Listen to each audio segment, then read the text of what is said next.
tonga eto a Randrena Solo antsa dia raha mampahery a mpiara-manorina moa ny sofotra Madagasikara iresaka ny tetikasa famarotana voankazo sy legioma no amainina.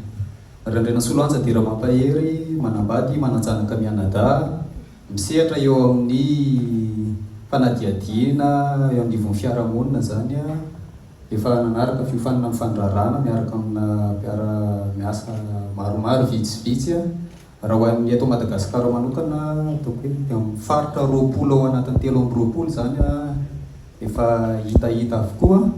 Tao anatin'izay nahitana hoe amin'ny olana ara-tsakafo misy amin'ny faritra eto Madagasikara tena tsy misy sakafo, misy amin'ny faritra eto Madagasikara mety manana vokatra mitobaka be ireny vokatra ireny misy no voangon'ireo mpamangady ara-potoana, misy ny loeny am-pitoerana botika fotsiny misy ny tsy tafavoaka mihitsy ny amin'ny hoe resaka fitanterana.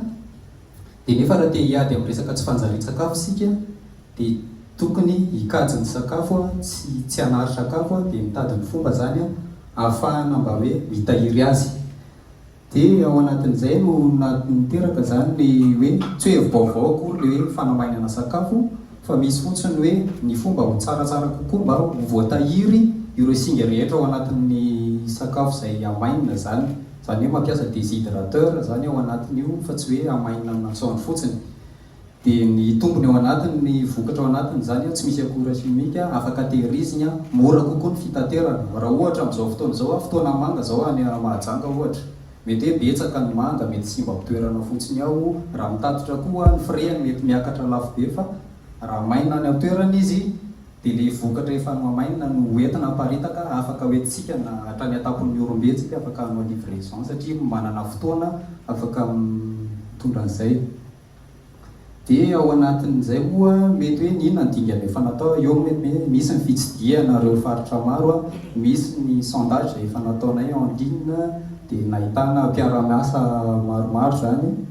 Dia ny ao anatiny hoe izavy no mety olona afaka hividy an'io tena ny olona rehetra afaka mividy an'io. Natao hoe ny olona mety hoe manana olana amin'ny resaka siramamy ohatra satria siramamy natoraly raha olona diabetika zany afaka mihinana an'ilay produit. Dia ny tsirairay koa izavy mety hoe ahafahana mivarotra na ny épicerie misy vente en ligne na grande surface. Dia ao anatin'ny vihinan'ny sokotra moa zany raha afaka 5 taona mba hanenika ny tsenam-barotra eto Madagasikara mety afaka 10 taona mba hiezaka mety hoe hanondrana na any Afrika na amin'ny firenena hafa. Dia zay ngamba no azo mitolotra dia mankasitraka tao kilasy.